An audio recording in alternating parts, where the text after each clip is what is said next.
আসসালামু আলাইকুম। আমি অ্যাকচুয়ালি আবার আসলাম আরেকটা জিনিস নিয়ে। আমি গতকালকে দুটা ভিডিও এবং দুটা ছবি পোস্ট করেছি। যেটা ছিল হচ্ছে ৭ই আগস্টের।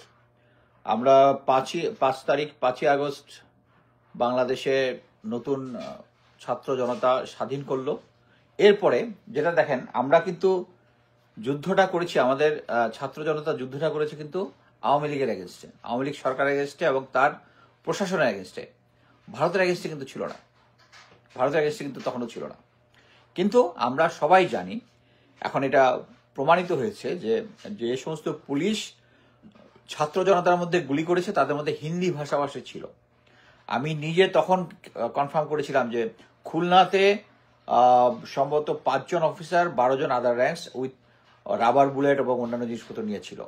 সারা বাংলাদেশেই ছিল। সিলেটে একটা ভিডিওতে হিন্দি ভাষায় কথা বলতে আমি একটা ভিডিও নিজেই পোস্ট করেছিলাম। সো ঢাকাতে যারা ছিল তাদের জন্য কিন্তু কোনো থ্রেট ছিল না। আমরা কিন্তু ভারতের এগেনস্টে যুদ্ধ করি না, আমরা মেইন প্রায়োরিটি ছিল কিন্তু এই ইন্ডিয়ার যারা এগুলা সরাসরি জড়িত ছিল তারা অবশ্যই ভয় পেয়েছে এবং তারা ভয় পাওয়ার সাথে সাথেই লেফটেন্যান্ট জেনারেল মুজিব যে ছিল হচ্ছে চুপ্পুর, প্রেসিডেন্ট চুপ্পু হচ্ছে আমাদের প্রধান এজেন্ট রয়ের, তারপর হচ্ছে সেকেন্ড ছিল হচ্ছে কোঅর্ডিনেটর ছিল হচ্ছে লেফটেন্যান্ট জেনারেল মুজিব। সে ভারতের যত রয়ের এজেন্ট আছে যারা বিভিন্ন আকাম কুকাম ইয়াতে, আমার কমেন্টের মধ্যে অনেকে লিখছে যে যাত্রাবাড়ি আরো কয়েকজন ব্র্যাক ইউনিভার্সিটির সামনে যারা গুলি করেছে তারা ছিল ভারতীয়, এবং এদের সবাইকে এনে রেখেছিল স্বপ্নচূড়া 3 ক্যান্টনমেন্টের এলাকা।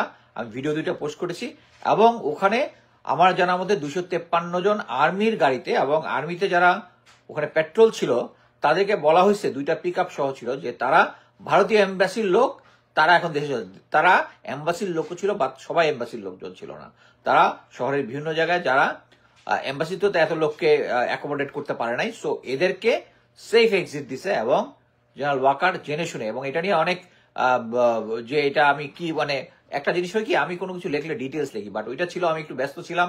আমি যেহেতু একটা লাইভ করেছিলাম, লাইভের মধ্যে বলেছিলাম যে ওই সময় এরকম ভারতরা যখন ক্যান্টনমেন্ট থেকে গিয়েছে, আমার কাছে এটার ভিডিও আছে, তখন কয়েকজন বললো ভিডিওটা দেন, আমি তো তাদের 2 লাইন লিখে সাথে দিয়ে দিয়েছি। এটাতে কোনো ডাউটের কিছু নাই। ওখানে যারা আছে কমেন্ট যারা আছে, অনেক সিনিয়র অফিসার আছে যারা ওইখানে স্পটে জিনিসটা দেখেছে, তারা স্পেসিফাই করেছে বিকাল 7টার পরে এদেরকে রওনা দিচ্ছে, এবং 5, 6, 7 3 দিনে একে তারা স্বপ্নচূড়া ওখানে বিল্ডিং, ওই নতুন বিল্ডিং, এগুলো হচ্ছে ওয়েল ফার্নিশড বিল্ডিং ছিল, সম্ভবত অফিসারদের বাসা, যেটার মধ্যে এখনো কাউকে অ্যালট করা হয় নাই।